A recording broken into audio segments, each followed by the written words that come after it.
But first, the North Korean leader Kim Jong Un and the Russian President Vladimir Putin have met at the Vostochny Space Center in the far east of Russia, where they are holding talks.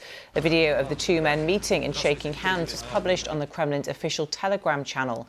It's the first trip abroad the North Korean leader has made in 4 years.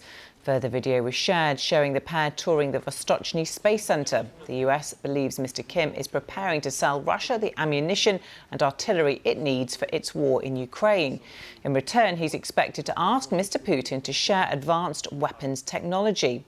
Well, live now to our Seoul correspondent, Jean McKenzie. Jean, welcome to you. In the past few minutes, we understand that Mr. Kim has told Mr. Putin that they support all of Russia's decisions. What do you make of this meeting? What is in it for both of these men? Well, Mr. Kim has been one of the very few supporters of Vladimir Putin's war in Ukraine from the outset. But there is an awful lot to be gained by both these sides by this meeting. Both of these leaders have become increasingly isolated over the past few years, and the more isolated they have become, the more they have in common, and the more it appears that they have something to offer each other.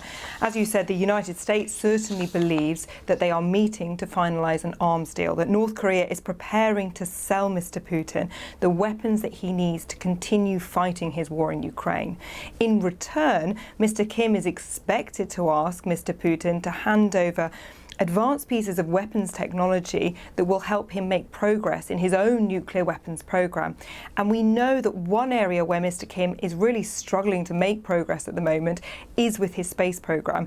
North Koreans have tried to launch a spy satellite into orbit twice in the last 6 months, and they failed. So it's perhaps no coincidence that we see them today meeting at a space center. When Vladimir Putin arrived there, one of the reporters asked him, "Are you going to help Kim Jong Un put satellites into space?" And the Russian leader replied that yes, that was exactly why they were there. Now, whether or not Mr. Putin will actually be prepared to hand over this very sensitive technology is a different question.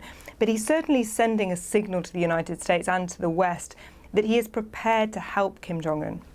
Where does the balance of power lie in this relationship? And what does it say, this meeting between these two men, the first time that Mr. Kim has left North Korea in 4 years, what does it say about the geopolitics of this region?